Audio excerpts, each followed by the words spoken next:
man under a very different name.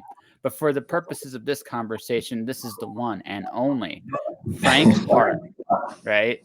Secretly a supervillain. We were talking about the villainous origins of his mustache. That was what we were talking. That was the important shit we were starting with off there. Absolutely. That's right. So since that did come up, so I take it you like the Invincible cartoon? Yeah, I quite enjoyed it. Quite enjoyed the show. Quite enjoyed the comic book. I haven't read all of the issues. I'm not fully caught up, but yeah, amazing. Fun. And I don't know, man. The dad might be an evil son of a gun, but that's a hell of a mustache, right? So I had to. Yeah, so the most epic porn stash I've ever seen in cartoons, I realized it, was the Great Deku Tree in Ocarina of Time. Oh, I could a long time ago. I'm so little thing about me, as I'm secretly or not so secretly working on a graphic novel. So I was doing some quick sketches here. See if I can find that sketch I did of Mr. Deku Tree. So realize. So as you can see. Oh yeah. That's an epic porn stash. Like that is freaking beautiful, epic. Beautiful handlebars. Yes. I did that well, I think. I think I got the right spirit of Absolutely. I actually got commented that I have a dirty mind because I actually said that it occurred to me when I drew this, the original Great Deku Tree had like the best porn stash I'd ever seen. And someone actually commented on Facebook, it was like, only if you have a porn-filled mind. I'm like, it was a joke. Like seriously. Yeah, it's just me. I'm a weirdo. I'm just well. People. I once had a woman tell me I couldn't be a nice guy because I had a scar. So I don't know. Yeah, I mean, none of that shit means anything. Like honest to God, none of that shit actually means anything, right? You are who you are, regardless of what you look like, right? Right? You might be the most stone cold evil son of a bitch for all I know. I don't think you are, but I mean, you could be. Shrug. It's not like I would know for sure. Like I would not have like an appearance doesn't tell you anything about somebody. Hey, I'm pretty. That's great. You still might be a dick. Right? Absolutely. Or I'm ugly. You might be the sweetest person on the planet. I've seen like really like until you actually get to talk and know somebody like that. I mean, it's strange those suppositions people make about you just based on what you look like.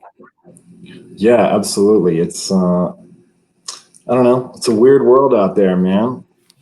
Oh yeah. So yeah, can I? How long are we on today, Josh? We can go as long, at least an hour. We can go as long as we'd like to go beyond that, but I figure at least an hour. Okay, awesome. So I know you usually kind of just flow, but can I tease something which we will talk about like later on in the show? Sure. Is that allowed? Yeah, you can totally do that. Yeah. Okay, cool. Well, yeah. So I mean, we're here, as you know, to talk about the release of a new novel of mine, and something that I mean, I've wanted to be an author my entire life, and it's been years of writing and doing stuff to get to this point, and first ever novel. It's super exciting. However, I actually have to change the date of release by a couple days because of something that's happening that might actually even be more exciting. So cool. Talk about that we can talk about that at the end of the show. Sure, we can do that.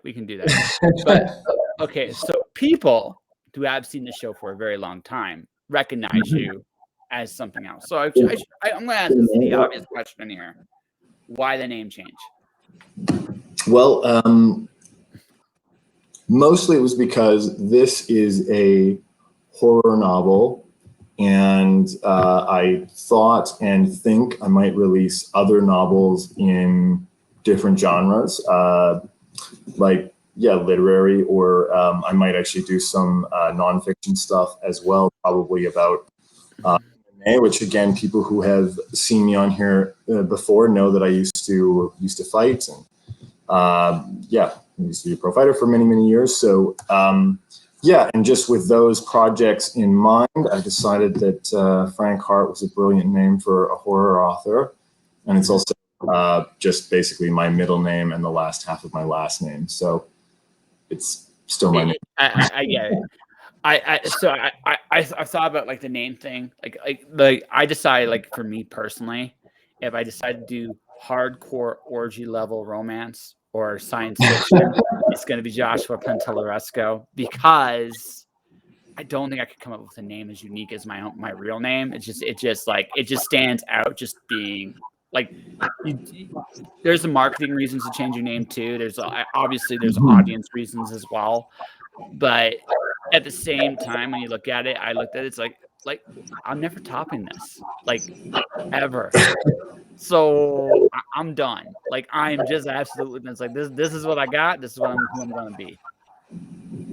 Fair enough. Yeah, I mean, I don't know. I know I'm not the only person like this, but I feel like I had many kind of you know, alter egos and aliases over the years, like whether, you know, in sort of like video games and in that realm, or in my you know, fiction. So I don't know. It didn't seem like that far of a reach.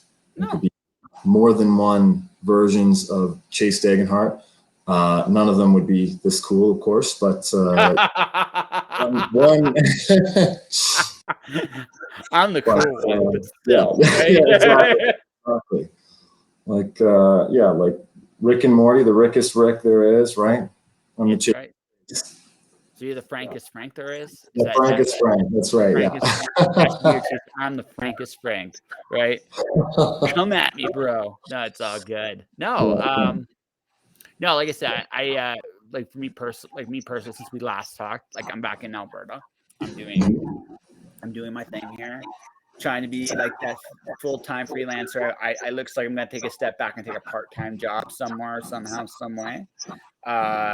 But we'll see where it all goes. Like, I got some interesting prospects coming up in the fall. How has it been for you? I mean, the world has kind of gone back to normal, kind of. It's still a little tilted, but it's not as tilted as it was when we talked last. So, how have you been? Yeah, I've been good. So I also relocated. I'm in Kelowna now. Yeah. It's beautiful out here. Yes, it is. Yes, get to spend tons of time outside, which is that was definitely part of the reason I wanted to come out here, was just to be able to, you know, do my outdoorsy hobbies, you know, in 15 minutes rather than several hours.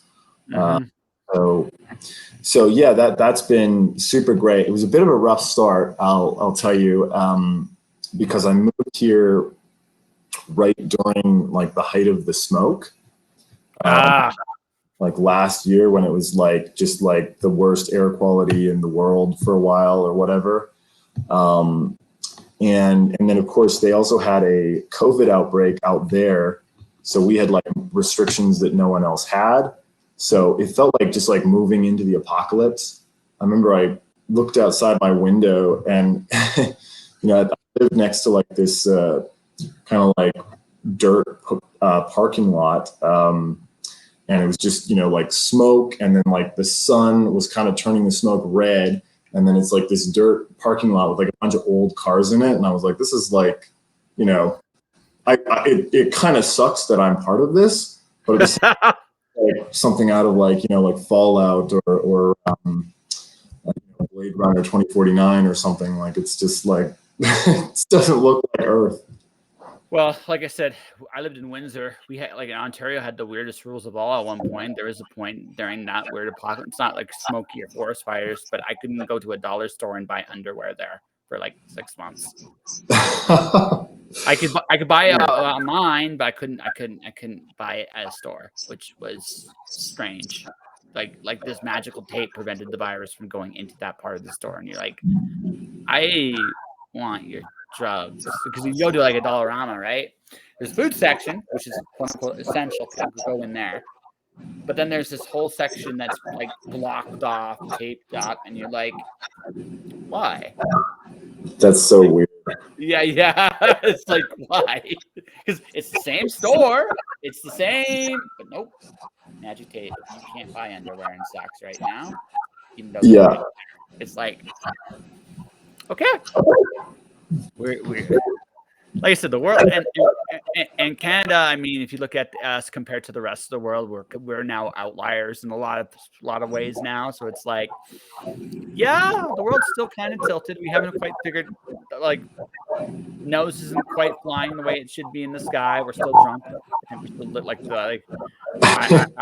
that's what I think. Like, I think our leaders are insane and not sharing the drugs. And maybe if they shared them, I'd maybe. Yeah, I don't know. that's a good way to put it. Yeah, I mean, I don't know, man. It has been pretty crazy. Like, it's definitely, it's just crazy to think that, like, every major city, I mean, not just in Canada, but in the US as well, now there's like a tent city inside of it. And that's just kind of like slowly becoming normal, that there's like people that just can't afford homes, so they just live in tents in the middle of the city somewhere. Like, it's just crazy.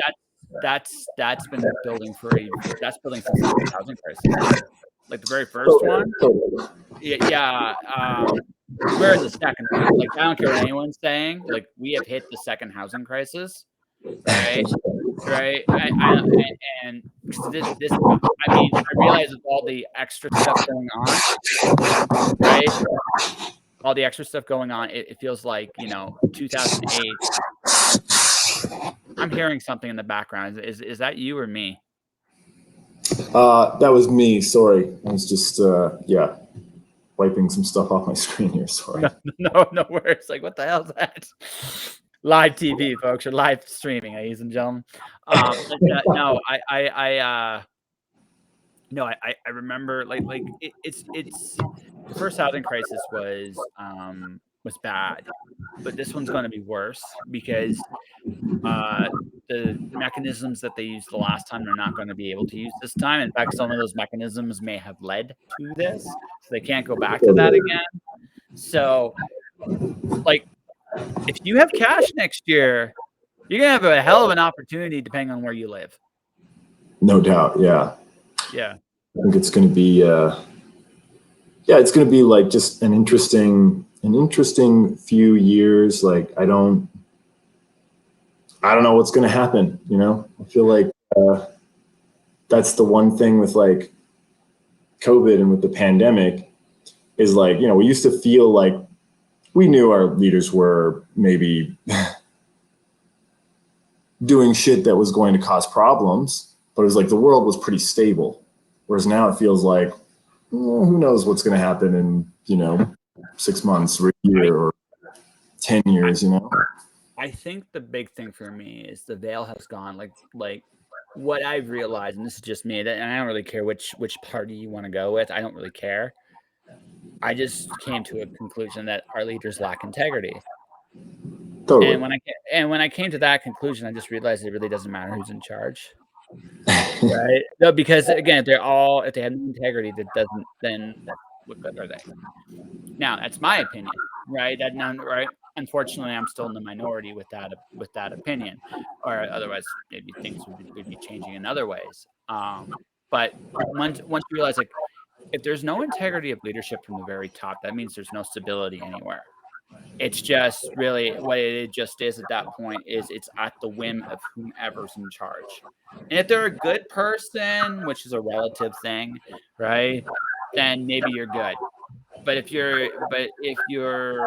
they don't have anything worth standing for, then it's probably going to be, it's like, I trust them as far as I can throw them.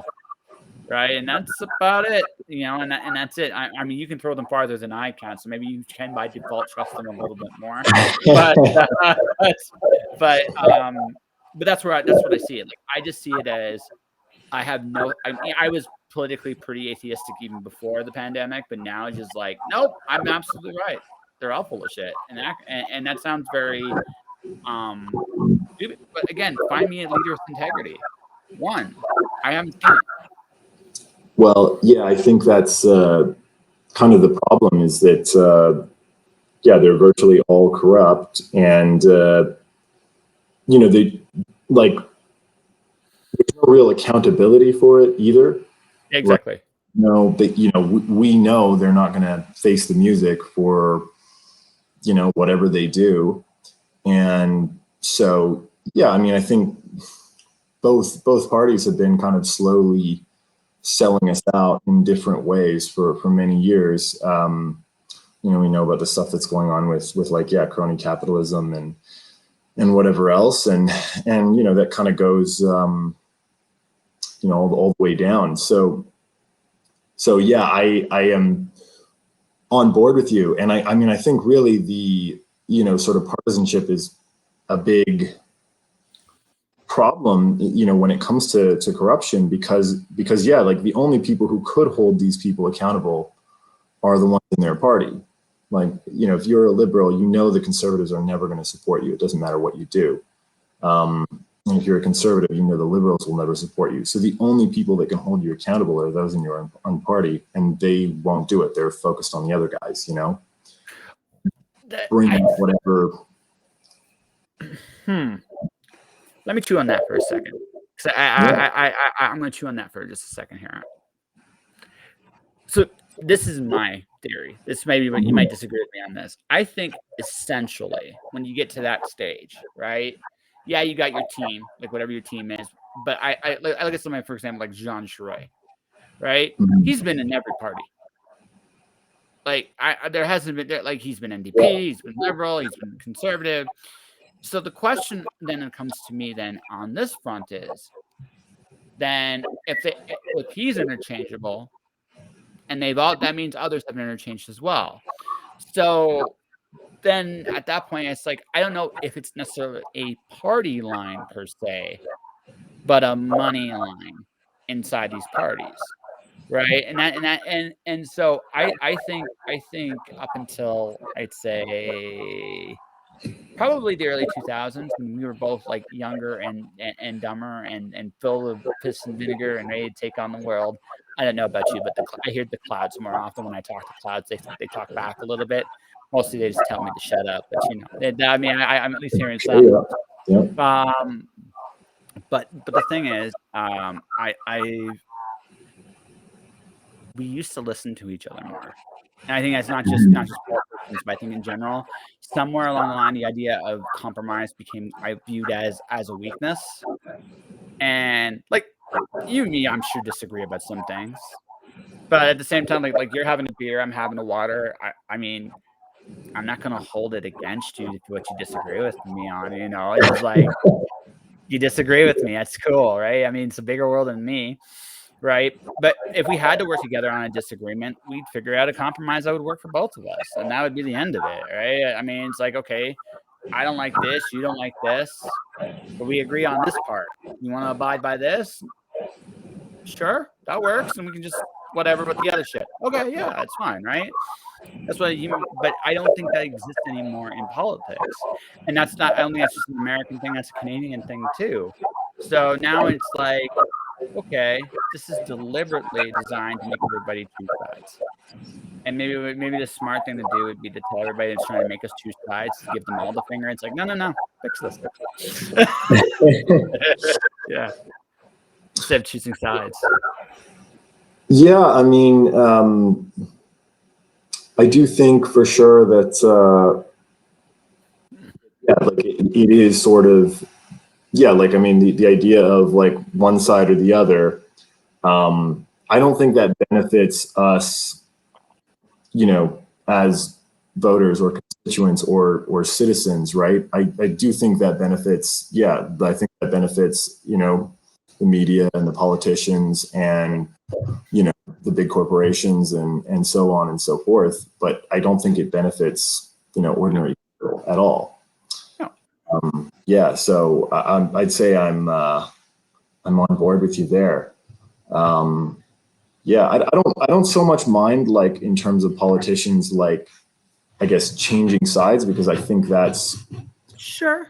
if you know, I mean, I think that being able to change your perspective based on new facts or based on principle is a good thing. Now, yes, there are politicians, I think, that, yeah, they do it pretty cynically, and it is more of a dollar than a Sure. than yeah, an integrity or a changing their thinking type thing. Yeah, there's definitely career politicians out there that's that's the job they want. Well, yeah. So I guess I should clarify one thing. Yeah, we all change. There are things I looked at when I'm in my 20s. I look at my Polaroids, like I was an idiot when I was 20. There are some things I think in 20s, like I was a genius. Sometimes, right? But what it comes down to is I mean, it's one thing to have a change of heart, but when I think for me, it's just when I observe so many people have changed, it makes me wonder really what party lines really matter, if you know what I mean. Like who like, does the party matter or does the people matter?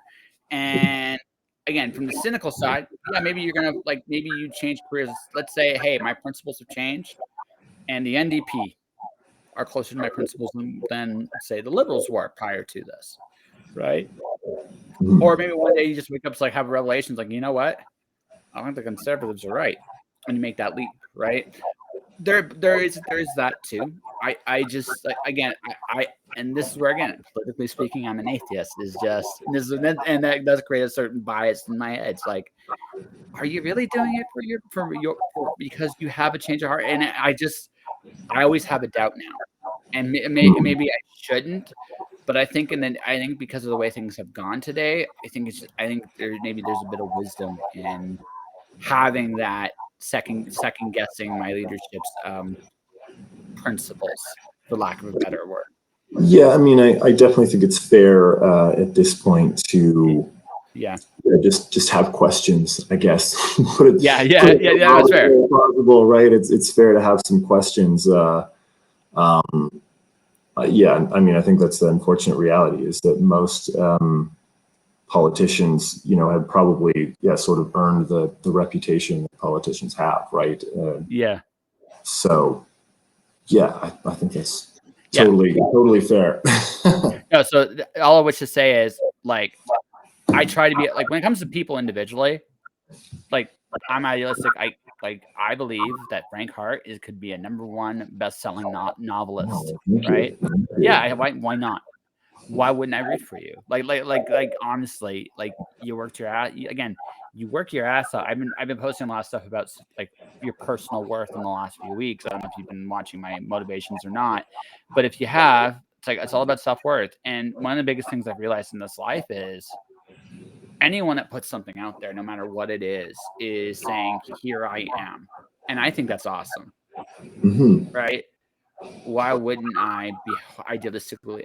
Yeah, I want you to crack that around #1. Wherever we'll talk about where you're publishing it and why you're publishing it down the road, but wherever you have chosen to do it, however you have chosen to do it, why not be #1? Why not have you just #1? That would be great, because if you can do it, I can do it. And that's how that sounds really simple, but I mean, I don't want to be where nobody can do it. No, I want everybody to be able to do it. So why not you? Yeah, well, I mean, I think that's just a better way to be positive and to believe the best in people until they've proved otherwise. So yeah, I mean, I think whatever, we were talking about politics there, and I think politicians, like I said, many of them have earned the reason to maybe doubt their integrity or their honesty and so on. But yeah, I think generally speaking, it's great to just be positive and to root for people and to believe in them, unless they give you a reason not to, right? So yeah, I think and I think a lot of the science is coming out like that way now as well, like in terms of coaching and such. Like,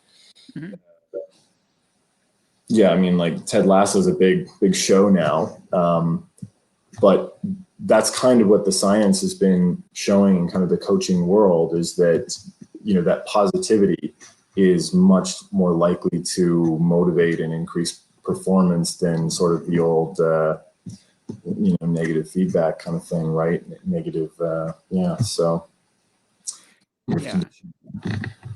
Well, I think like for coaching purposes, there's two keys. Yeah, you gotta have a positive mindset, but you just gotta have discipline, right? Yeah. And positivity without discipline is flighty as fuck. Let's be honest. It's magical thinking, yeah. Yeah. It's flighty as fuck. It's flighty as fuck. But being positive is always a good, like I say this, like I'm generally a very positive person, but it's also somewhat of a defense mechanism because shit goes wrong all the time. Of course. Right. So I could be, if I'm cynical about it, I'm never going to change. I'm just going to put myself, like, cynicism only serves one purpose. If I'm in a great pain and I need a way to numb the pain, cynicism does that. And maybe for a little while, it's great to do that. But if you stay there, you never move past the pain you have, ever. I don't know what real is because I don't know. The world. Like, here's the thing: we're all insane fuckers. We're all absolutely batshit crazy. Yeah, right. So I don't know what's real. I mean, I can give you the definition by sight, smell, touch, taste, and feeling, but right. But that's the stimulation thing, right? That doesn't mean I have any idea how the world works. So that I can't be a realist. Cynicism, I can't.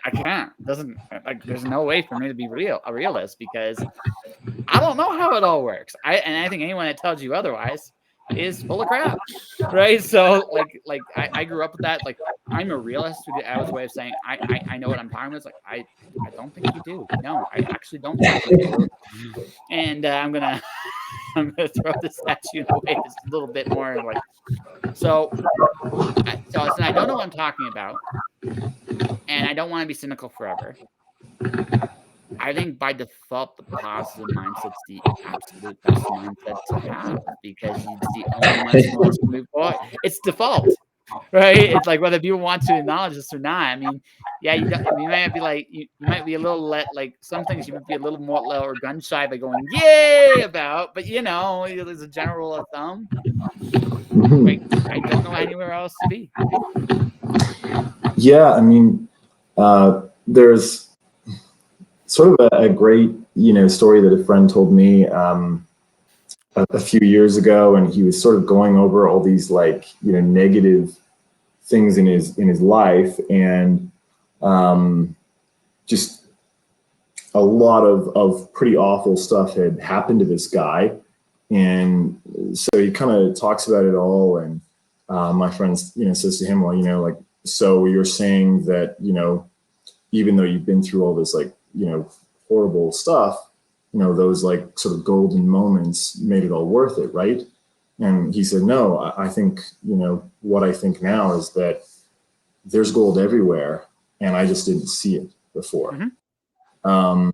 And I love that story, but yeah, I think that's, just a great way to be. Like, I mean, you can absolutely, sort of live in negativity and live in shit. And, of course, bad things happen to you, to me, to everyone. Of course, there's reasons to be stressed sometimes. There's reasons to be scared. There's reasons to be sad, and whatever else. But, I don't think you want to live there, right? No.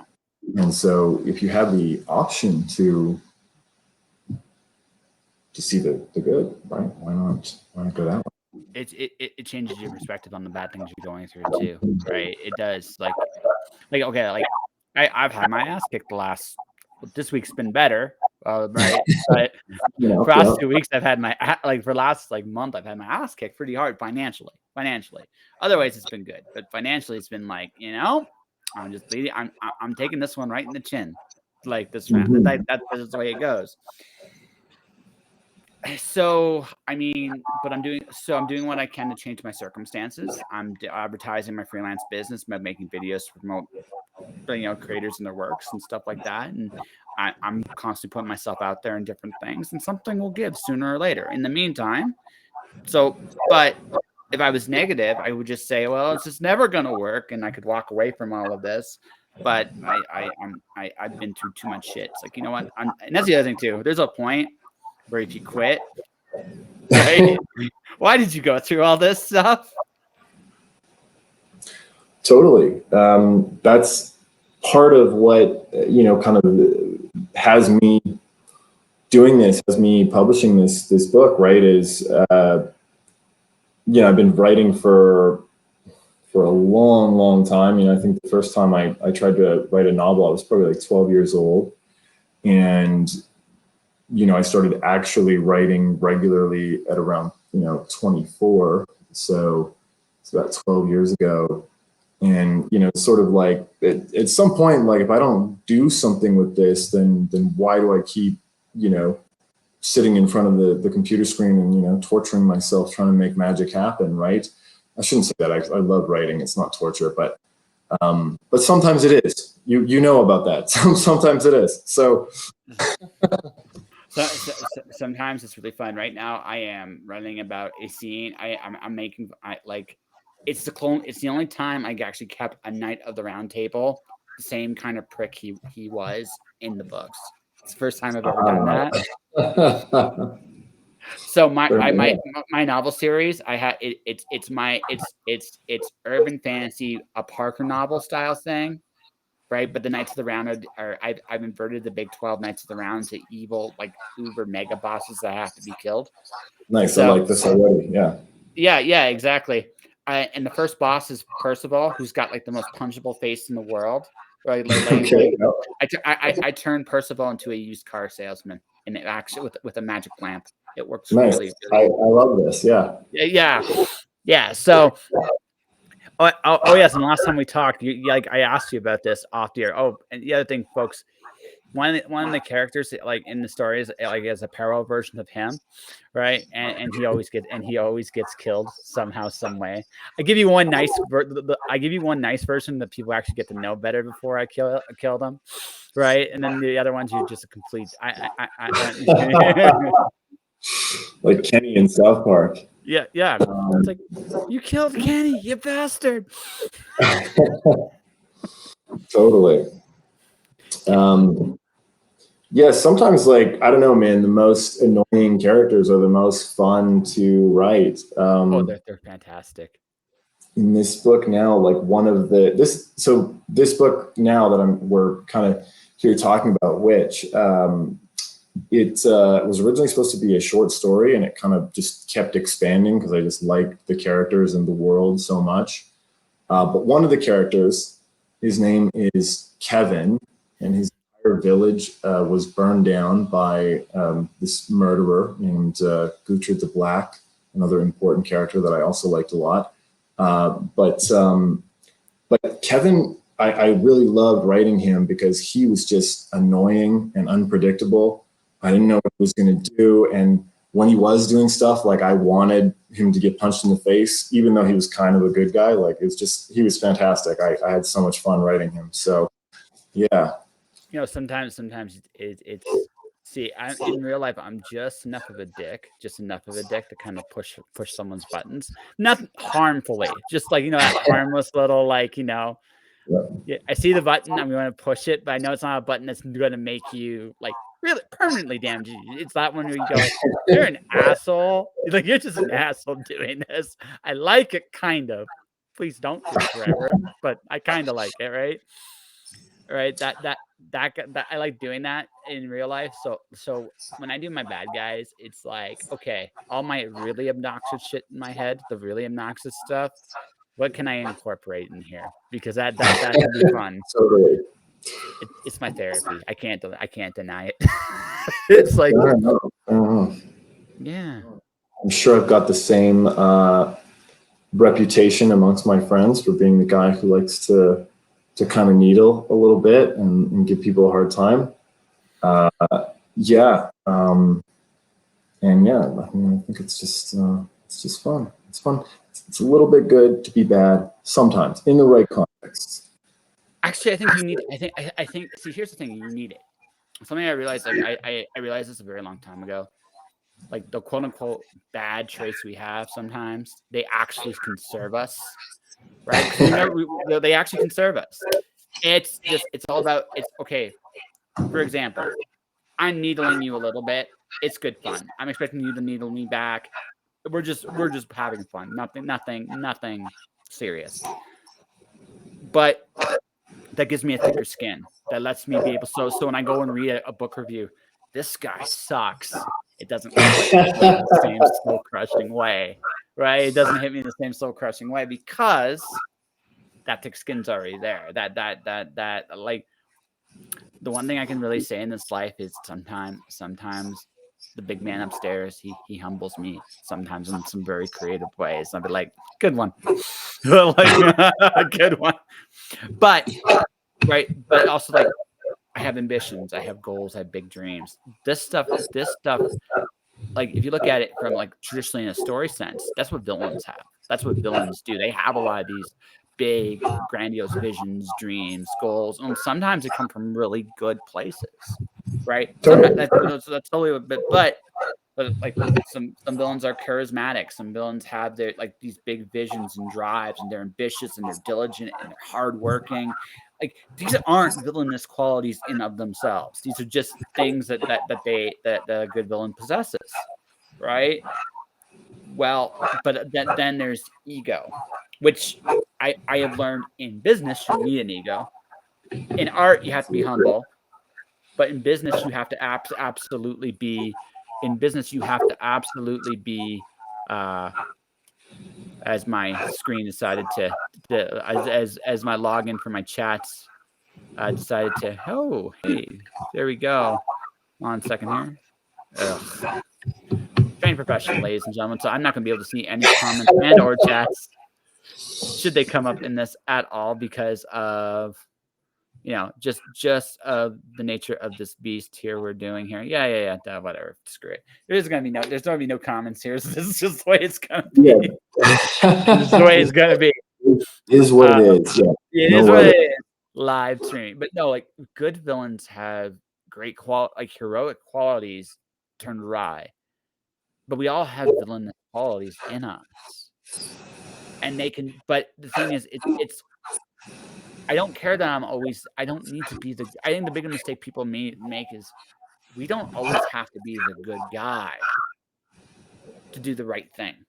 Right. And that there's a very, like, I think parents get this the most with kids, because like, they have to be the tyrant sometimes. They have to be this way because it's the best thing for their kids. Right? It's for a good reason, right? Now, I can just be a dick too, but then at that point, then I deserve to get punched in the face by whomever punches me in the face at that point, and that's fine too, right? But there is a time and a place for all the quote good qualities and the bad qualities. They all can help you, and they can protect you if utilized correctly. Now, having said that, I will be the first to admit I haven't always used these things correctly, but I think that just comes with growing pains. At least that's what I tell myself now. You know what I mean? Yeah, well, you know, there's no doubt. I think, I don't know if I talked about this on the last time we talked. You know, but I mean, I was like depressed when I was younger, when I was a boy, and I like. One of the things that led to that was I would basically had been kind of like overly aggressive, and then I overcorrected to not stand up for myself at all, right? And of course, you know, for kids, that's like, you know, they're going to take what you give them, right? So if you don't stand up for yourself, they're going to step on you, not because they're bad people, but just because that's what kids do, right? Yeah. What people do in general. So yeah, there's definitely that balance of where you, you know, no, you don't need to be whatever aggressive maybe with, you know, random people, but there is absolutely a time to stand up for yourself and to defend yourself. And that's very important. That's a good thing, not a bad thing. But yeah, there's definitely that balance. So. Well, I mean, if you talk about your aggressive nature, like you said this, you were a professional fighter. That's a great environment to let those aggressions out. You're going against a willing participant that has similar, right? It's a willing participant. Neither of you are going to go to jail for anything you do to each other in the cage, right? That's right. Right. So you get it all out. Probably make some lifelong strange. The people that you go through the biggest hideous beatings with sometimes are your best friends when it's all said and done, right? It's So true. it's strange. It's a strange practice, but it's also like it's a healthy way to get that energy out there. You become again, you found the outlet, and that's the important thing, right? Like Totally. One of the things that I kind of joked about is yeah, that like half the things I think are fun to do to my friends would result in charges being pressed in real life, right? Because, you know, of course, at the time I was fighting, and what was fun was beating each other up, right? So yeah, and I mean, you know, things change, of course, and you know, your body gets old. I still enjoy training, of course, but you know, maybe not getting hit in the head quite as much these days. Try to preserve the old noggin. Yeah, exactly. So it's headgear now. Just use headgear now. Yeah, well, and you know, I mean, I've been keeping myself busy with all kinds of stuff. Yeah, I've been, you know, rock climbing and hiking and getting out on the lake, and you know, so yeah, I still do the training as well. But yeah, sometimes I just do other things that are also scary. You know, rock climbing also can be a bit sketch when you're going out on the cliffs and stuff. But I don't know. Maybe that's where you're gonna get hurt. Yeah, hopefully. I don't know. Well, no. See, so let me ask this. Yeah, something I realized about myself. This is something I realized about myself. Like, I could have done a very normal-esque life in terms of since we've last talked, I've moved twice. I mean, just to give you an example, right? And I know I'm not done. Like, I know, like, this time for me in Calgary is probably going to be a short time in Calgary. It's kind of like me taking care of some business while I'm here. But when it's done, I want to do more traveling. I realized like, and this makes maybe me a bit of a fear junkie. I realize this, that maybe you can relate to this part. If it's not dangerous or without some kind of unknown consequences, it's nowhere near as fun to do. It's just the way it is. Yeah, there's something kind of weird, but 100% true about that. So, I mean, yeah, I could talk about that with both climbing or you know, writing, but you know, I guess I'll talk about climbing first. But you know, one of the strangest things about it is the climbs where you are maybe the most scared or the most close to just quitting, and then you push through that and you know, get to the top safely. Like, those are the most rewarding by far, and the ones that you remember the most, and the ones, as crazy as it sounds, that make you want to do it again, because you know, you faced your fear, you were terrified you were going to fall, and you pushed through that and got to the top of the climb. And then, yeah, I mean, I think same thing, you know, here with writing. It's just a different kind of fear, maybe fear of falling flat on my face, you know, fear of no one liking it, no one reading it. But yeah, it's sort of, you know, I think it's better to feel that, right? Because it means it's something was important to you. If you didn't feel fear, then, like, I mean, that's what we used to say with fighting, is it's a bad thing if you're not afraid, because if you're not afraid, then how much do you really care? And to win a fight, you need to care a lot. So we're gonna go. We'll go from fighting rock. I think we're fighting and rock climbing have something really in common. Is very little margin for error. Yes. Right. Very little margin for error. We talked about this last time. There are some fights you had in your career you lost by an inch. Not like it wasn't. You might have even been better than that guy, but you lost by an inch because he cared more than he was more scared of you than you were scared of him. And that probably, and there's always a healthy fear, but sometimes, and you know this too, you're like, you're in somebody, you sparred with them enough times. I can take that guy. I know I can take that guy. And you have that in the back of your mind, right? And it can do what, right? It can give you an advantage, but the disadvantage is that you may not take it as seriously as the guy's like, oh no, this guy kicks my ass 9 times out of 10. I got to make sure that this time, so this time it counts that I gave him this one time, right? Right. Sometimes, so sometimes, so that's the thing, right?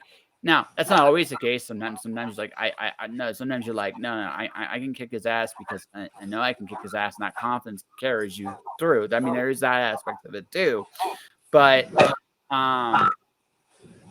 you have to have, you have to have a healthy respect and fear. There's an all-in aspect to fighting. There's an all-in aspect. Like, there's a point in the rock climb, you're not, like, you can't just come back down. Yes. Right. Like, you're in the middle. You're like, I don't know if I can make the next rung, but I can't stay here forever either. So I'm either going to make this next rung or I'm not. That's a very humbling moment, I'm sure. Right. Right. Game of inches, but if you did it, you get there. Writing doesn't have the physical. No, but writing is a little, for sure. Yeah. Well, yeah. Well, there's 2 things, right? One of the things I realized that, like, younger me cerebrally loved certain ideas. Older me now is like, okay, but why should I care about this idea? And I still want to do it because I am. I have, so my first Kickstarter, it's a stick figure revolution. Nice. Okay. Awesome. Yeah, it's gonna be out. It's about stick figures revolting against the creator, Dr. Seuss style. It hurts my brain, right? A little bit. I hurt my brain writing, but it's about, like, what is beautiful. Why are these characters revolting? What do they matter in a world where everything else is beautiful but them? And the creator seems to shun them, but this is like, no, we matter, and we're going to fight you for it, even if we can't. Nice. That's the real story. Mm-hmm. That's everything else is nice, but that's interesting to me, and that's the story I care about. Now, whether somebody else cares about it or not, I don't know. Now, right? I don't know. Is someone going to read a Dr. Seuss stick figure story with this kind of, like, see? I don't fucking have a clue, right? But I care about it. I'm invested in it. Yeah. I have very similar things. I think in my writing, like, my I guess work in progress is called Bachelorette Murder Island, which instantly, right? You like that, and it came out a ridiculous thing. I was going to a bachelor party, and I saw this, like, burned out house, and I said, joking to my friends, like, oh, let's have the bachelor party here. Everyone gets an axe, and whoever comes out is the groom, and that's the battle royal. But and so it was just absurd, like a joke, right? And then I kind of thought that seems like a cool story, actually. But of course, it's just like, that's one line. It's not a real story yet, right? So as I was kind of working through it in my mind, of course, you start to meet some of the characters. And, maybe the character is sort of putting this, production on, screwed over every participant in the battle royal. So now there's some revenge at play.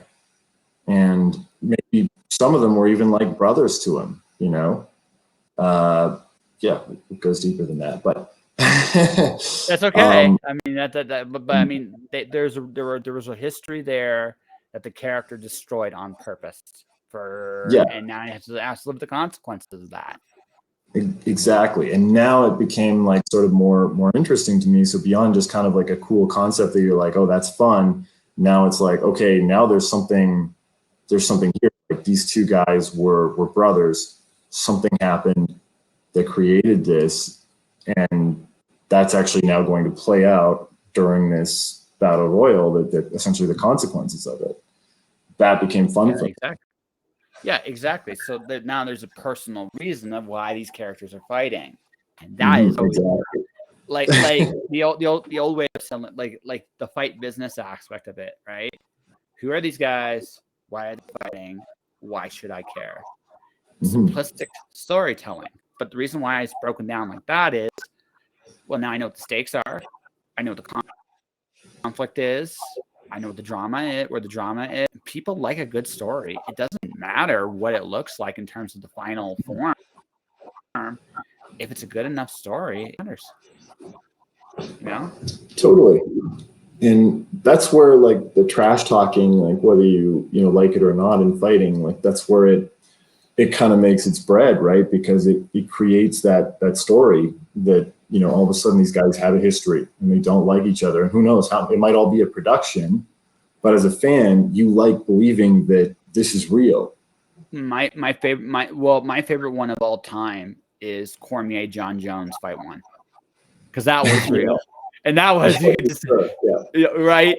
So for those people that don't remember this, so what happened was they did an official press conference because they actually had a legitimate brawl at like a weigh-in. I think it was a weigh-in. I'm not sure. Like an early meeting, one of the early press conferences, they had a brawl, and they had to be pulled apart by everybody, right? Two massive men, two and legitimately two of the toughest men to ever fight in the sport, too, legitimately.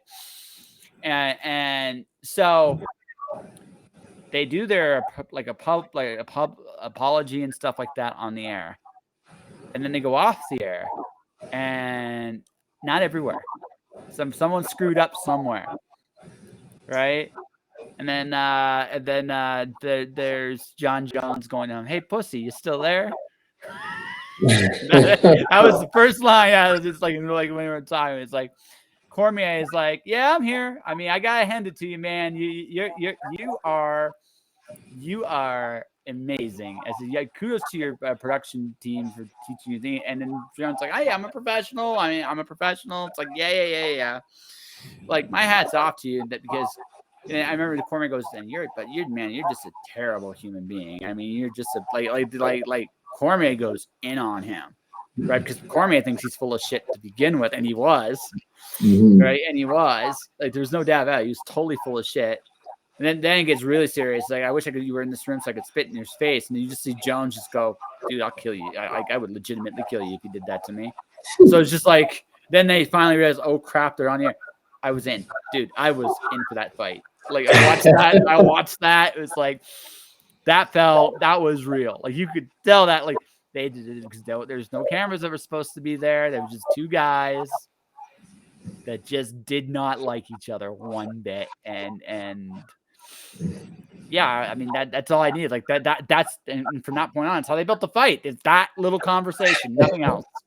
Showed a little bit of that brawl, but that conversation was like, no, this is real, and I kind of want to see what's going to happen because it was right there. It felt incredibly genuine.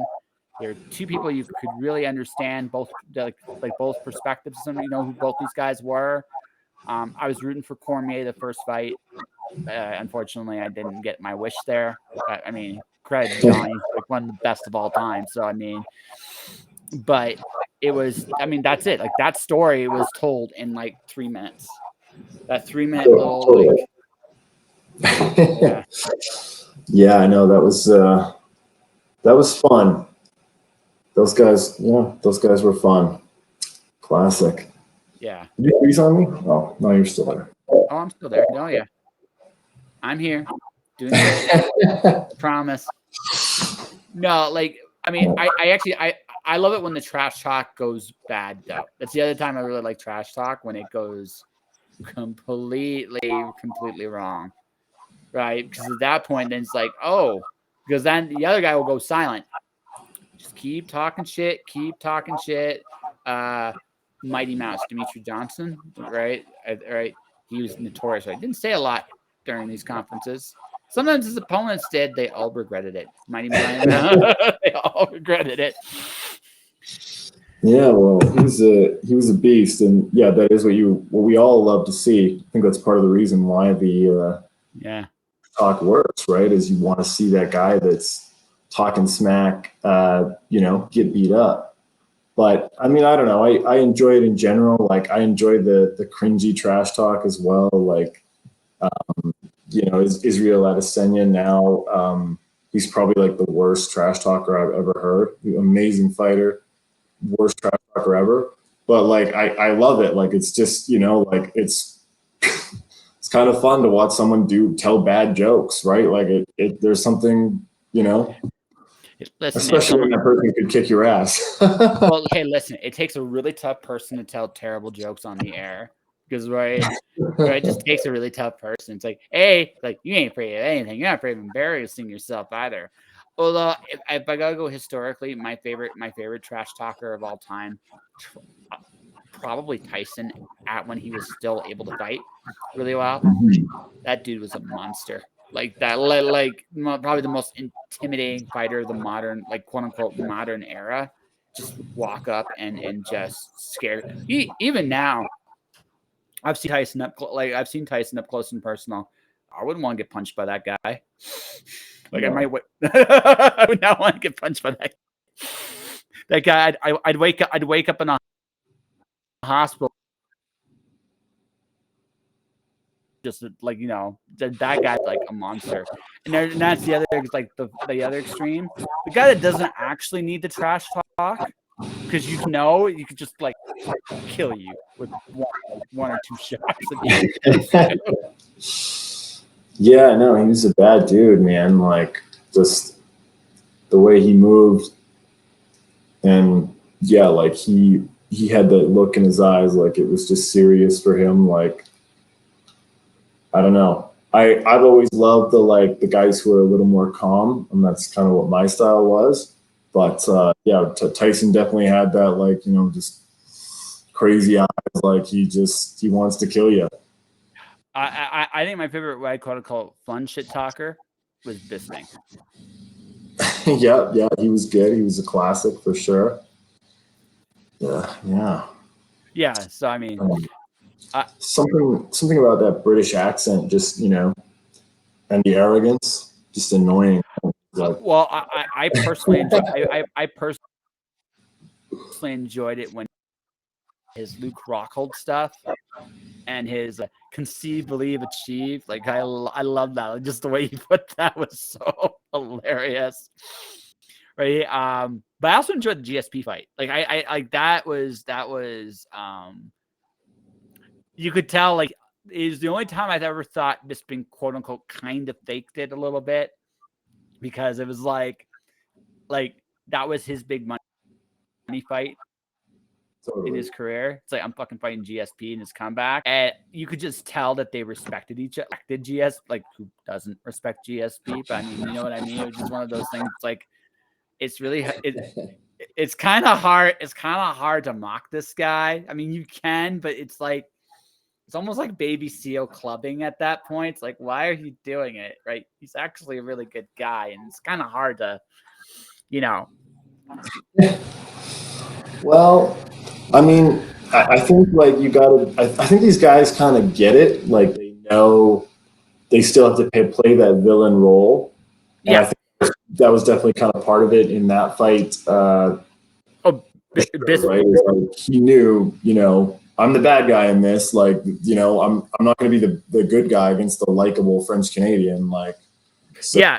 lean into it, And he did, like he did, but I just it was the only time it's like I don't think you're fully genuine about this. Like you're having fun with this a little bit, but I think you like him too much.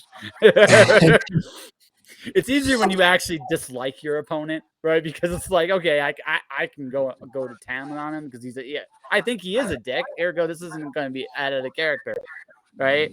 George St. Pierre, he's a little strange, but he's also probably the greatest fighter who's ever lived in the MMA. Right? Yeah, and generally just seems like a nice guy. I mean, who knows? Right? We don't know any of these people personally, but yeah, that's what I see. I seem like I feel like if I met George St. Pierre, I'd get a good 5-minute conversation with him, just bullshit for like 5 minutes, and that'd be fun, right? And it, like, you know, but that's what I feel like about him. I don't know. I like, and I even feel that way. There are some guys, though, I just feel like, no, you'd probably be a dick in real life. Right? There's some of those guys. It's like you probably would really be that asshole in real life, but you know, but it's a feeling thing. Like, and kudos to them too, because honestly, I mean, if I'm feeling something, I'm more likely to pay for a fight. Totally. I mean, same with anything, right? Like, I mean, we talk about writing being all about, you know, emotion as well, and you know, filmmaking obviously would be all about that. Like, I mean, you've got to get people invested. Yeah. Well, that's what it comes down to. Like we're about creating drama. We're telling a story. It doesn't matter what the story is. We're telling a story. The best stories use use a bit of real drama on some level. If they didn't, it wouldn't be good. It just wouldn't be, right? That's why you said, like what I said earlier, is like you can have great ideas, but if you don't have a way to connect them to people, it doesn't matter. Yeah, exactly. Yeah, I mean, yeah, we were talking about getting invested and all that kind of stuff, you know, earlier. And yeah, I mean, I feel almost like that's a bit of a, you know, like, I mean, it's not, I was going to say it's like a hack, just such an overused word these days. But I don't know if it's a hack if everyone knows about it, but, you know, you have to get people, you know, emotionally invested somehow, right? Like they have to be, you know, they have to, I guess, empathize or connect with someone or something in your story. Yeah, and I think the big thing for me, and one of the things I'm learning about this whole thing is it doesn't even, it starts even before the story. It starts at the cover. It starts at you know, all the things that you can do to bring attention to your book. Are you telling a compelling enough story that people are going, "Hey, you rock," or "Hey, you're full of shit," or "Hey, this," or "Hey," like but you got to everything that has to do with storytelling. Ultimately, it comes down to really two questions: do I have your attention? And then once I have your attention, are you interested in continuing further? And the best way to do it is to get people emotionally invested in the story you're telling, whatever that is. Yeah, you got to have the hook, right? That's the That's word you use. yeah, Yeah. it's the hook. The hook gets your attention. But then from there, it's about, can you get people to go the rest of the way? Yeah. Totally. So you seem to be on a quest for something over there. No, I was just I was looking for you. Me. I was looking for you. Yes, I had switched away from the screen for a second, and then I had trouble finding you again. So my apologies for that. No worries. I've disappeared over the rainbow. Yeah. No, it's okay. It's all good. So all of what you say now, you have. Oh, I should ask this. Like because I love Kelowna myself. Like when I do go there, which is not often enough. Have you connected to the writing community there at all? Not yet. I've made a couple writing friends, just sort of randomly. I was in the bush this Monday, so they did have a writing community meeting, or a writing group meeting, Yep. Which I would otherwise have gone to. So I'll have to go next month. I know who's in charge of that group, so I will also be going to the Wine Country's Writers Festival, if I can speak words. I think that's on the 23rd and 24th, so it's coming right up. I think you know both people who run that as well. It's Jim and Faye, I think. Yeah. Yeah. I know them. Faye is awesome. Like she gives me the finger every time we see each other. Okay, yeah.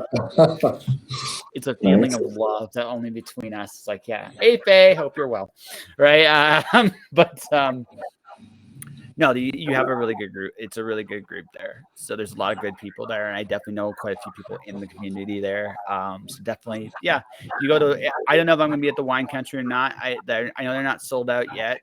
But it's going to come down to money for me. Like if I get to make X amount of dollars, I'll definitely go. But if I don't, I don't. But Fair if I enough. did, yeah, it is what it is. Like making a trip out there is not impossible by any stretch of the imagination at this point. It's just, do you, like I said, at this moment in time, I kind of feel like I'm not quite ready yet, but I'm going to try to make it a point, at least next year when I start traveling again. Definitely stop by in Kelowna. I miss it. It's a pretty city. It really, really is.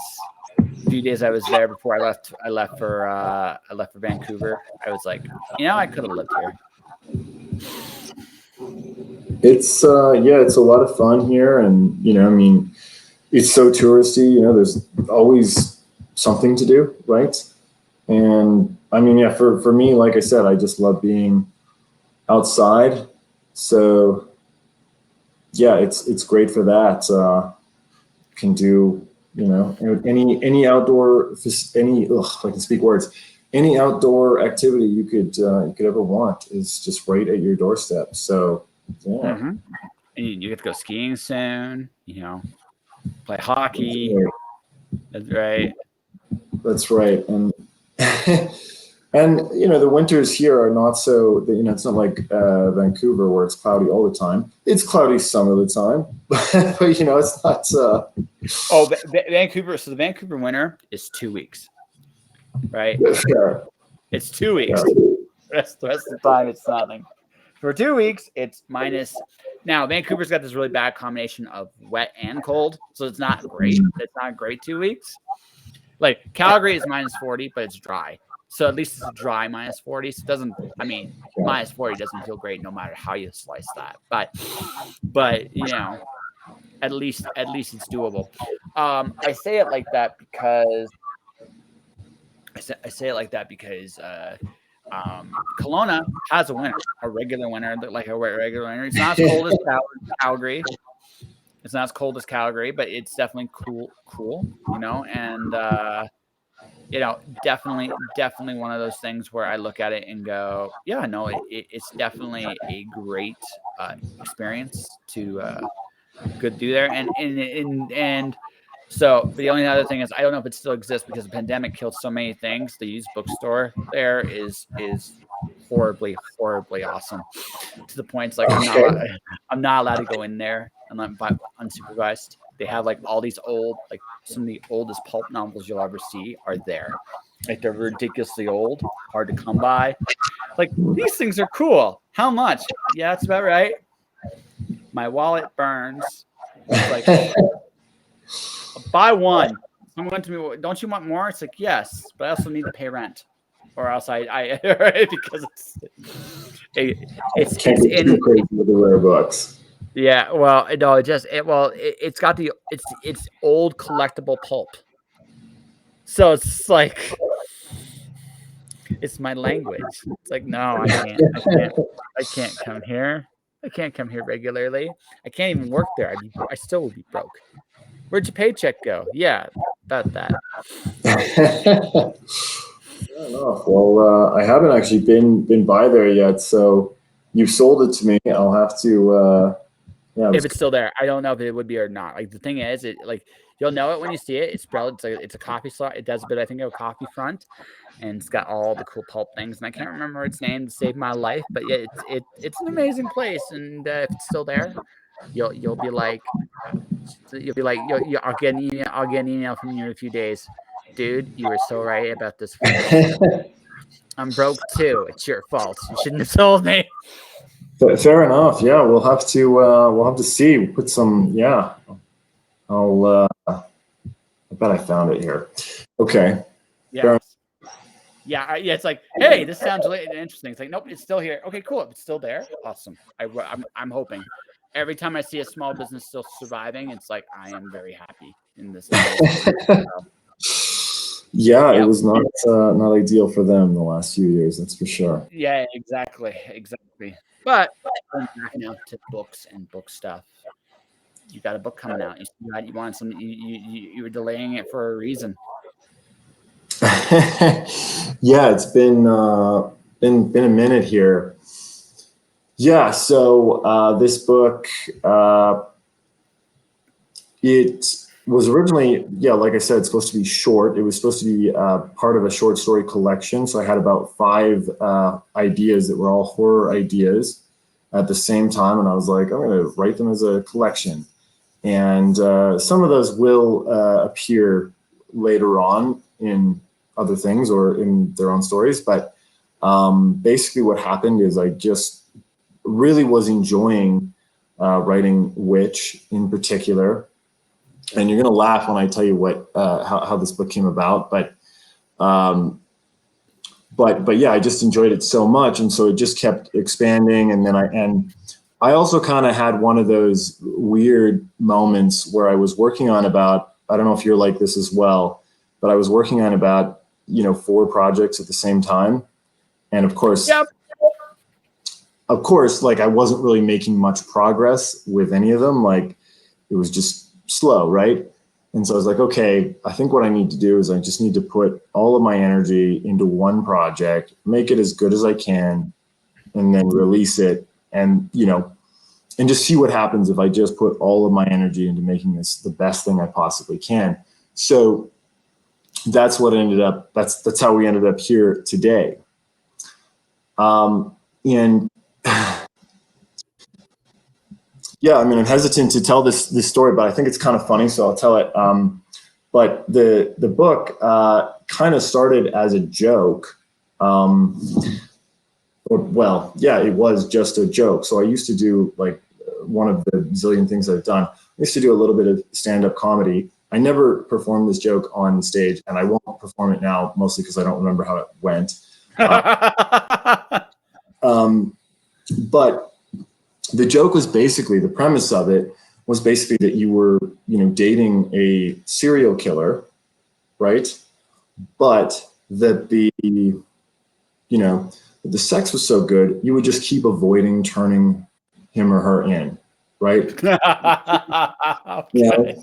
Every single day, you'd be like, well, like, they probably won't kill anyone today, right? I mean, I could probably wait another day before I turn them in. Maybe I could turn this into like a Dexter situation where they only kill bad people, right? You just keep rationalizing it to yourself. Anyways, so it was like a terrible joke. Never performed it on stage, but the gears were kind of turning up here. And then I ran into some other, fiction and ideas that involved sort of, like a sort of magical, illicit romance kind of thing. And yeah, the gears just started to turn in my brain. And maybe I'm giving away the story saying this, but I feel like a lot of people will want to read this. But what I say is it's basically about a guy who comes home from a war and he keeps ignoring the signs that his girlfriend is actually a baby-eating witch. Okay. And so that's what the story was and was kind of inspired by and became. And so Randy, the protagonist, he is the guy we meet right at the beginning of the book, and he's coming home from a war, and he was on the losing side, and he's pretty messed up, maybe, not fully what we would consider sane. It's an open question. And as he's kind of making his way back home, he actually rescues a couple other refugees. And one of them is a childhood friend of his, and one of them is a guy named Kevin of Glarester, who I mentioned a little bit earlier. And Kevin's village was burned down by Gutrid the Black, who's like an assassin and general for the winning side of the war. And now Gutrid and the prince of that side have had a falling out. So he's rumored to be on the run and in the area. And after being rescued, Kevin really wants Randy to go look for this guy. But Randy has other things on his mind, and so they head home and they get a hero's welcome. And almost instantly, a child goes missing. And in this village, this has been something that has happened before and something that they've always blamed on this witch who lives in the woods nearby. And no one, the reason nobody's ever, kind of tried to take care of this problem is that it's rumored that nobody has ever gone into these woods where she lives and come out alive and sane. Ah. But here's the thing. Randy actually did go into the woods before he went to war. So he's the only man who's ever gone in. And so when this child goes missing, Randy volunteers to go into the woods and get this child back. And to know any more than that, you'll have to click the pre-order button. But that's the start of the story. Okay. I figured, and while I was listening to you, I figured it out. I got the comments back. Because actually, I did that for a reason too. Because also, if we're gonna definitely do where the pre-order link is, like where people can go pick it up and get your book. So when's it coming out? Well, it is coming out October 13th. So my original date was October 15th, but as I said, I've changed that because I've got some other news to announce, which we can talk about now or we can talk about later. I don't know how much longer we're going to. Oh, wait, we might as well just talk about it now. We'll go from there. I get the feeling. This is the feeling I get is, I mean, we can still talk for a little bit. I get the feeling the conversation has hit that point. We're going to wind her down a little bit. So. Sure. Well, yeah, I may as well talk about this now then. So the reason I'm changing the date on my book is that October 15th, which is when it was originally scheduled to come out, I will now not be in the country. So it's still kind of a crazy story that I can't totally believe that I'm talking about. But I was offered the opportunity to be part of a humanitarian mission to the Ukraine, which leaves October 15th. So we will be delivering medical supplies to hospitals and refugee camps in Ukraine. And yeah, it's kind of crazy because it just came out of nowhere. It came out of this book, actually, really. So my buddy Jeff, who is the mastermind behind this, and he's a great story on his own. We actually met at a strip club. He was the DJ, and I was the strip club bouncer. So we worked together at the strip club for many years.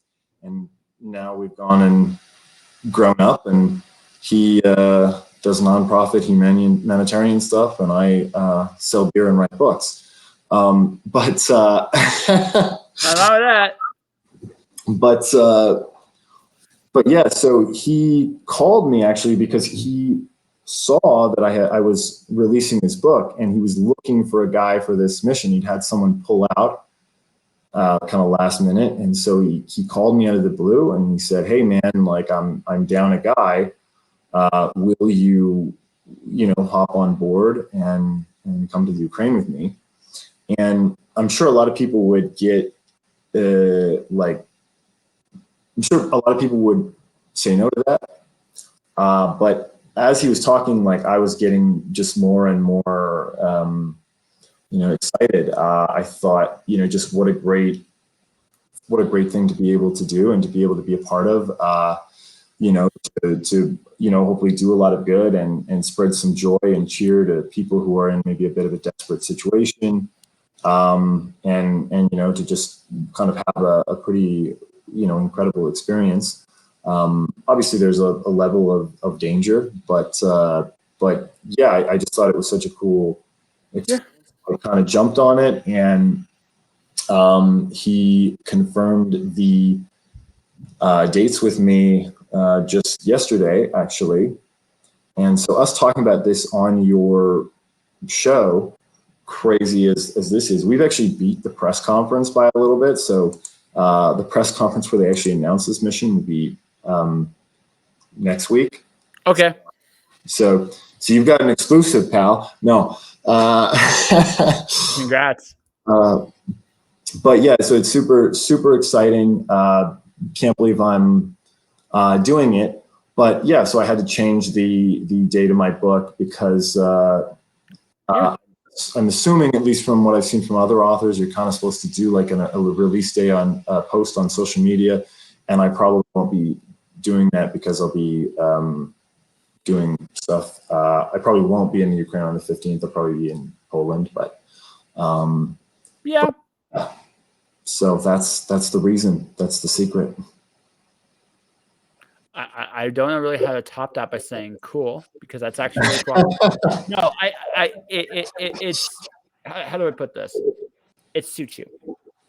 We talked about this a little bit for a couple of reasons. One, if it's not a little dangerous, it loses some of its appeal. And there's again, you're going into and you're going into.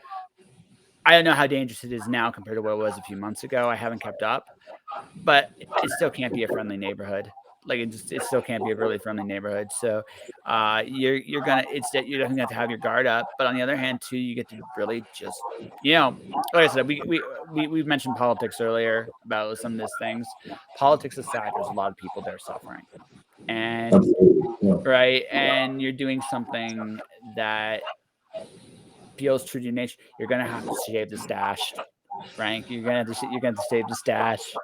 You're gonna have to. You're not gonna be a villain anymore. I'm sorry. I think I look even more villainous if I have a goatee. Like a bald.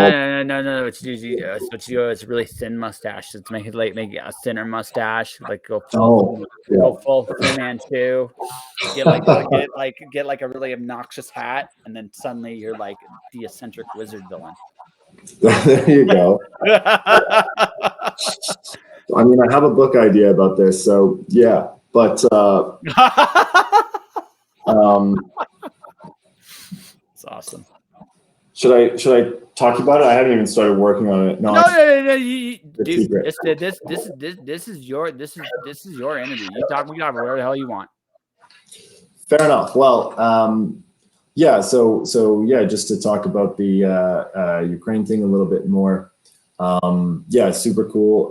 So the mission is called Yukon to Ukraine, and it's all run through actually the Yukon Building Trades Council, which is a nonprofit up in the Yukon.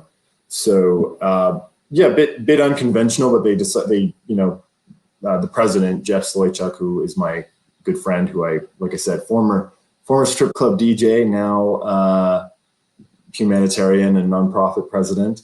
But yeah, he's the one who's kind of the big chief and the man who's made it all happen, which is pretty incredible. So yeah, he deserves tons of credit for it. And Jeff, that's proper name there.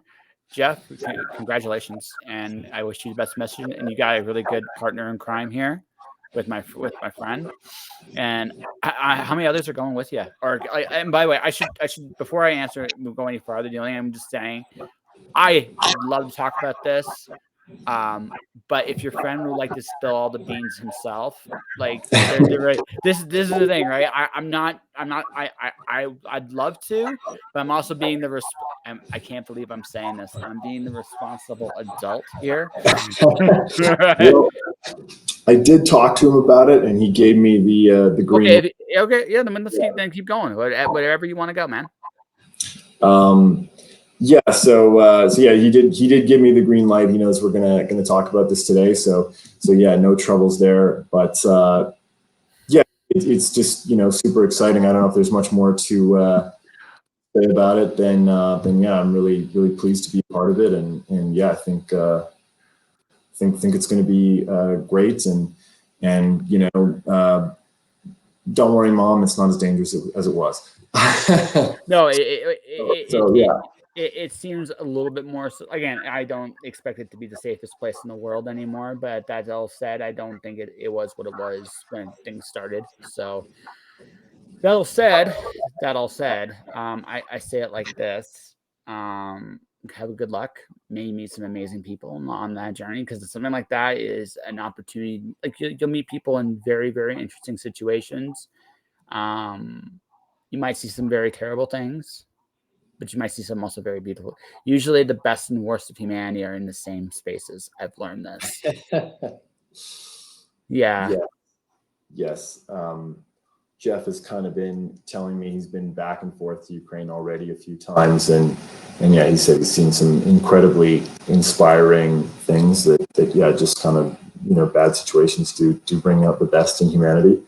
But yeah, that being said, we are, in terms of the danger, we're more worried about just idiots or bandits or that kind of thing. And it's and it's weird too, because like in this particular circumstance, you can understand it, just because it's just one of those situations. Everybody's lost everything, so everybody's just grabbing whatever they can, right?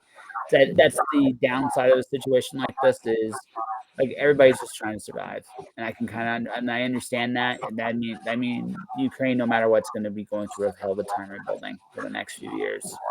Mm-hmm. Yeah, it's going to be tough, and I mean, I think we all hope that the war, ends sooner rather than later, but it doesn't seem like it's going to. So No, like I said, we won't go into politics too much more today. I will just say is this is a very common practice. The one positive and negative thing about the Ukraine situation is it's featured a lot more. That's a positive. That's also a negative too. But the positive end of it is, I mean, you're aware of the plights going on here. There are other countries that are going through very similar things right now that a lot of people aren't aware of, and part of the reason is sometimes, I'm not going to say Canada specifically is the background, but our allies are as guilty of some of this stuff as the Russians are. It's just what's advertised and what isn't advertised. But the one good thing, I mean, people are aware of the situation in Ukraine, so they are more inclined to help with it, right? You don't have to go through that, and that is the one good that comes out of this, is that people are more readily aware of it. Yeah, without a doubt. I mean, I think maybe, yeah, as you said, like there are certain situations like the war in Yemen that don't seem to get the same kind of attention, but yeah, it is great that people are willing to help. Listen. So yeah, we're really excited to do exactly that. Exactly. No, exactly. I wish you a safe trip. Listen, I want a favor from you then. I'm actually two favors from you, if that's okay. The first is Sure. when you come back, you're going to teach me a Ukrainian swear word. Okay. Now see, here's my theory as to why. See, if you're going to make friends with people from another country, the very first thing you got to get them to do is teach you how to swear in their language. You'll make a bond for life, my friend. Once you learn their way of saying fuck, you'll have a friend for life. That's just the way it goes, right? The second thing is that, I mean, as much as possible, I enjoy this experience. I hope it's a good one, life changing, life affirming, and you meet and continue to meet interesting people, my friend, in this journey. Oh well, yeah, no, thank you. I'm sure. I'm sure we will. I'm sure it'll be, I'm sure it'll be crazy. So how long are you going to be over there, if you don't mind my mind? Do you know? Little over 2 weeks. So yeah, leaving on the 14th, and coming back the 30th ish of October. We haven't booked our flights back yet, so we just know we're going on the 14th. It's going to be at least 2 weeks, maybe 3, depending on this. Okay, cool. Yeah. So before I hammer this home, when you are done your experience, you got a little time to like process it. You want to come back and talk about it? Yeah, sure. We could absolutely do something like that. A little post-Ukraine conversation, decompression, perhaps. Yeah. Just some of the things you saw and did, and what's going on, because it's one thing to hear it from a news source. It's another thing to actually see what somebody that's actually been there and is watching it, and it's actually quote unquote. I hate using military terms like this because they're like buzzwords too. The front line of it, like you're literally right. I hate that because it's just like I've heard it to the point I'm sick of it, but at the same time, you're literally going, that's where you're going, right? So, well, I'm not going to the actual front lines, but yeah, I mean, we'll be in a conflict zone. We will be in Crimea for a bit, so like I said, there will be some danger, and yeah, I mean, I'm sure there will be these stories to talk about. So yeah, you got it, buddy. All right. Well, we'll work on that when you come back. All right. You got something, but one last thing. So, congratulations on your book.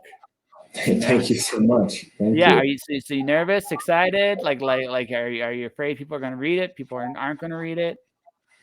Yeah, I mean, I think I'm afraid of both. I think that's probably just part of this whole experience. But yeah, I mean, I would say I'm equally, nervous about people, reading it and not liking it. And like I caught myself the other day, actually, like I was just thinking about, like the book and certain aspects of it. And I was like, well, it doesn't matter because no one will read it. Right. And I realized I was like comforting myself by telling myself that no one was going to read it. And I was like, no, that's not what I want. It's like, no, I want people to read it. I just want them to like it. No. So I have a very interesting philosophy. I want them to really like it or really hate it. Fair. Or one or the other. I don't want apathy. Screw this apathetic crap. If you hate it, if you love it, that's fantastic. You're going to come back for more. If you hate it, that's equally fantastic. You're probably going to come back for more. Right? That I have a very different attitude than most authors. I look at it like this. You know what? If I piss you off, I've done something good. I've done something okay. Right? Right. I'm all right with that. I'm okay with pissing you off. I'm not okay you not giving a damn. Because that means I have not done my job right. My job is to make you care.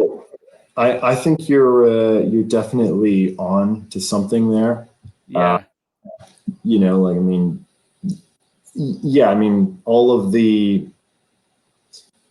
I don't know, anything that is like, disliked and controversial, it gets also more people that love it, and obviously you prefer the balance to be on people that loving it rather than hating it, that you prefer more people to love it, but it's absolutely true that if people dislike something, then yeah, you've done something, you hit them somewhere, right? Well, okay, so I hate bringing up the word Trump. I'm gonna go one step. I'm gonna go to his predecessor before I get there. Howard Stern figured this out in the 90s. The people who loved his show, listened to it for 45 minutes. The people who hated his show listened to it for an hour and a half for the same exact reason, because they wanted to hear what he's going to say next. Right. Listen, there is such a thing as people loving to hate shit. So I look, right. I've accepted. Like, this is the thing. I've accepted it. Like, I had like this a big epiphany in like 20. Like I said, we talked about the political stuff a little bit. That like everybody was full of shit. But that also means that if I say something now, I am going to play against somebody's favorite. right? Totally. Totally. So the way I look at it is, I might as well piss on it like it's on fire, right? Because I mean, that's how I look at it. And someone might go, well, that's really, really. It's like, I don't care. I don't care, and I say that, like, I don't say it in the sense of, you have your opinions, your loves, your beliefs, and I get that, and on a personal level, I respect that. But on a my personal levels, I have my own opinions too, and I got to be me. And that me is, and the more dynamic and singular I am, the more people are either going to really love me or really hate me. So, if I don't have enemies, I did it wrong. If I don't have people who love me, I did it wrong. Right? That's the thing. And again, Howard Stern figured this out in the 80s, 90s. Donald Trump's the absolute master of this. Yes. I read a Facebook post the other day from I think mutual friends of ours, and they were still talking about Trump years later, and I'm like, blank, blank, blank, blank. It's like, really? Like, you guys think this is like new and wonderful and different. Anything he's done nothing new. He's just really good at making you talk about him. So that motherfucker keeps making money. The way to shut him up is not to talk about him at all. Which, by the way, I screwed up saying this right here. I screwed up. That all said, right? That all said, you can learn from those people too. They make a ton of money because they create a reaction. And Trump, whether you love or hate him, is great at that. He understands that. That's the one thing he understands. He doesn't give a shit how you look at him. He just cares that you look at him. Totally. Well, I think, Michelle Wolf made the joke about, the media, like, saying they hated Trump, but kind of acted like they love him. Like, I think she said something about them, like, basically acting like they were like his, ex-girlfriend that was still obsessed with him, kind of thing. CNN especially. Yeah. CNN especially was that. Yeah. And yeah, I mean, I do feel like that was part of that was part of what made him so popular as well. Is just the eye was just always on him, like, yeah. For like basically like 5 years, we got like Trump stories like every single fucking, like, if you didn't hear about him, you'd be like, what? I made a point to avoid him after a certain point. Because again, once you see the pattern, once you understand the game, right? This is like, once I realize he doesn't give a shit. All he gives a shit about is that you pay attention to him. The way to beat him is not to. Totally. That's it. That's the way to beat him, right? But I would have friends that would go on diatribes. Like I said, I had a friend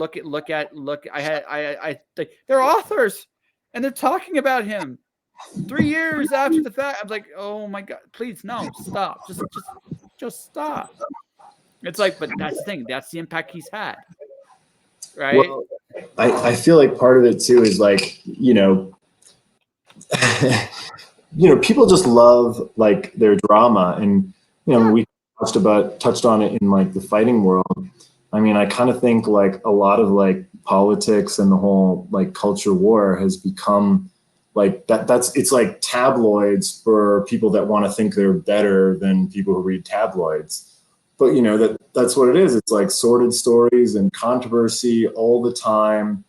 And like, you think about some of the stuff, like obviously some of these issues are like really important in politics, but some of the things we've had, like crazy political arguments on social media, is like, like green M&Ms and like Dr. Seuss and, like one actor slapping another actor. It's like, do these things really, like, do we have some big political argument about these? No, we just love drama. We just love drama. I actually, when the slap actor, I had an author guest going on. We had a conversation, and I told her what I it was fun.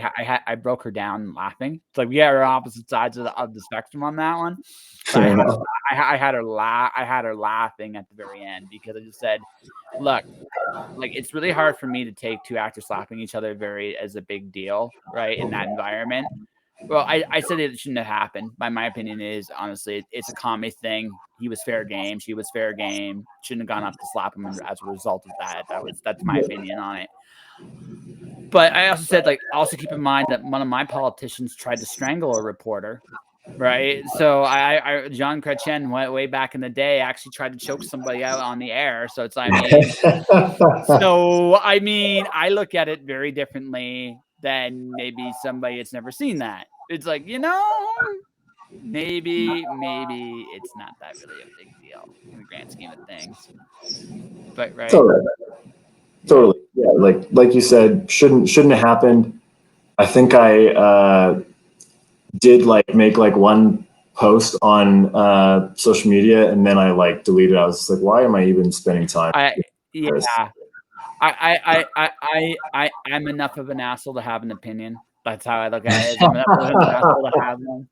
But I'm also like, that's my opinion, and that's it. I'm moving on. All right. But I remember talking about it because again, some people thought it's like, yeah, this shows strength. It's like, no, he looks like a candy ass bitch. This is how I looked at it, right? And that's my opinion. And again, now I've said this opinion. There'll be someone that listens to this and goes, "How dare you have this opinion?" Right? Totally. Yeah. And then someone will be like, "Yeah, you're right." And either way, good. But you be my worst nightmare. It's like, I don't give a shit. Like, damn it, I have to find something else you care about, right? right. But that's the thing, right? That's the thing I think we need to understand is today more than anything else, everything's broken down into like a form of advertisement. Do you like this? Yes or no? Right? And it tries to put you on like whatever side of the pendulum there is, right? And that's what it's about, right? It's about putting yourself on the pendulum. Well, that's the way the world is, right? You don't need a unanimous yes, a unanimous no. It's just you have to have an opinion. You have to stand to your own opinions. People will love you, people will hate you, but at the end of the day, right? If you stand firm on those things, you'll draw an audience. Yeah, well, there's research to back that that people actually develop more favorable opinions of somebody who stands for something rather than somebody who kind of waffles on an issue. Of course, I no, I can't make that joke.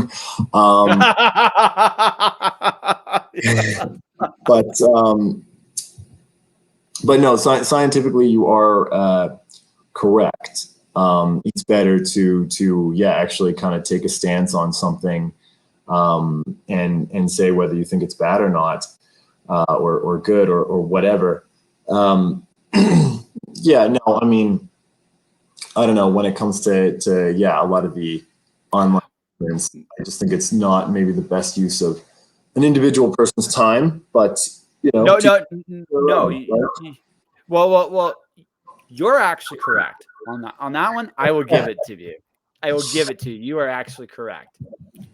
90, but here, this is how I look at it. Like, if you want, I simplify things like this. What do you love, man? What do you love? Who are you with that's worth loving? So you do what you love with people you love, and you try along the way to figure out what works and what doesn't.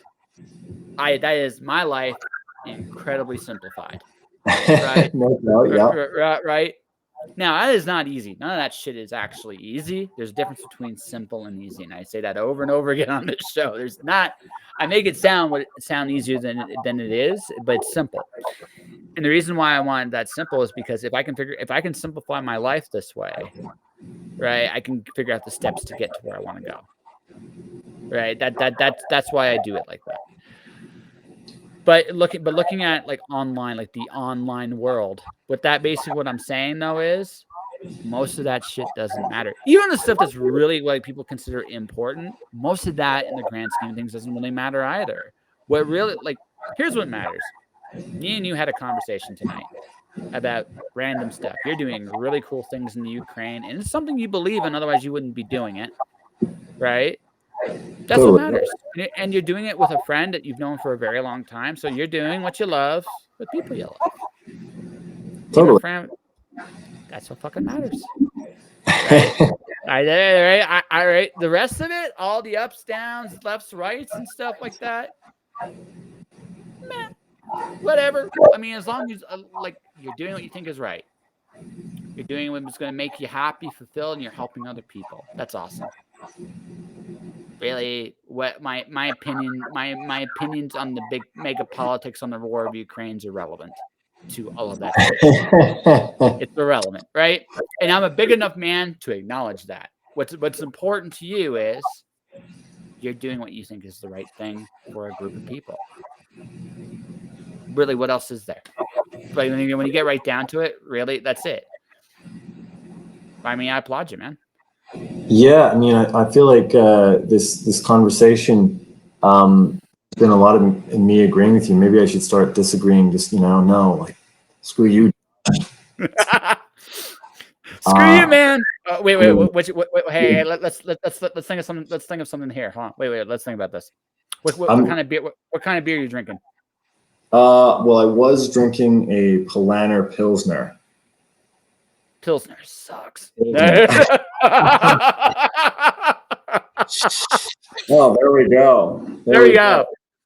Actually, Pilsner's not bad. I can't knock Pilsner. Sorry, I really can't. I just had to do it on here. So Pilsner. Well, I could being in this industry and in this business, I could absolutely, talk some shit about some brands, but no, I won't. I think I'll avoid the heel turn this time. I was thinking about hitting you with a philosophical steel chair and immediately. Are you gonna do a pipe bomb like what happened on the weekend? that was wild. All right. Yeah. But and that's all we're gonna say about that. I will say it's cool. We can it's cool. We can have just a discussion. I think like I said, there are things I'm sure we disagree about, right? But I think in general the basic shit, right? The basic shit. I don't think we disagree that much. It's just like okay, there's nuance. You might like vanilla, I might like chocolate. In the end, it's all ice cream. Right? Yeah, I mean, who can argue with ice cream, right? That's the ultimate here turn. You can actually say I hate ice cream and actually say it with conviction. I don't think you can though. It's like I hate ice cream. No. I mean, I could maybe turn some of the audience against me. I mean, there's other desserts I like better. Yes, that's fair. Yeah. But yeah. I get screw you, ice cream people. I like cinnamon buns better. That's right. It's all about the freaking cinnamon buns. It's about the cinnamon, man. It's the motherfucking cinnamon. Start a war in the comments now. Yeah. I don't know. Someone will be listening to this conversation like in a couple of weeks' time, and they'll be like, "This is fucked." It's like, yes, it is. But we live in a stupid world. We live in a very stupid world. So, right. So, some point next year, I'll definitely head back for sure. Next year, back to Kelowna. If I do, we'll have a beer. Sounds good, buddy. Yeah, alrighty. On that note, let's do it official. Let's do the official pitch and where people can find it. Do you have like the order link somewhere? Yeah, I can absolutely pull that up here and put that in the comments. Yeah, so the book is called Witch, and my name, or at the very least my pen name, is Frank Hardt. And the book, yeah, one more time, I guess, the sort of the quick basics of the book. It is about a young man named Randy Carpenter. He is coming home from a war. He's a little bit messed up, and children start going missing in his village. Villagers blame the witch. Randy's not so sure, but he needs to find out what happened. Very cool. And if you can't put it in the comment, just send it to me via the private chat, and I'll put it in the comment for you. Okay. Yes, I was unable to figure out how to. Yeah, that's okay. It's the streaming comment where people can stream. And the comments are back, folks. If people wanted to actually do it, but if not, send it to the private chat. I will copy and paste it because again, trained motherfucking professional there. That's beautiful. All right. Well, I just sent that off to you. So yeah, let's do. I see that. Give me 1 second here. 1 second, and we will. No. My computer said was trying to be cute, and I showed it. I showed it, Frank. I showed it. But for anybody that is very interested in this, definitely check out Witch by Frank Hardt. The order is here. Go check this out. It'll be available October 13th. And that will do it for this episode. Just Josh, I got another great guest tomorrow. Marissa Pope debuts on the podcast for the first time. She is a comic book artist and illustrator. She's awesome. And then for everybody else, this is my link to my advertising services. I do videos, audio, graphics, words, and pictures about your projects and yourselves. Definitely come take a look and check it out if you are interested in that thing and in my services. I should not the thing, my services. Trained professional, Josh. Trained motherfucking professional. Anyway, that'll do it for this episode. Just Joshing, ladies and gentlemen. I am Josh Pintelresco. This is Frank Hardt. Stay inspired, keep shining in the dark, and I'll see you guys next time. Awesome.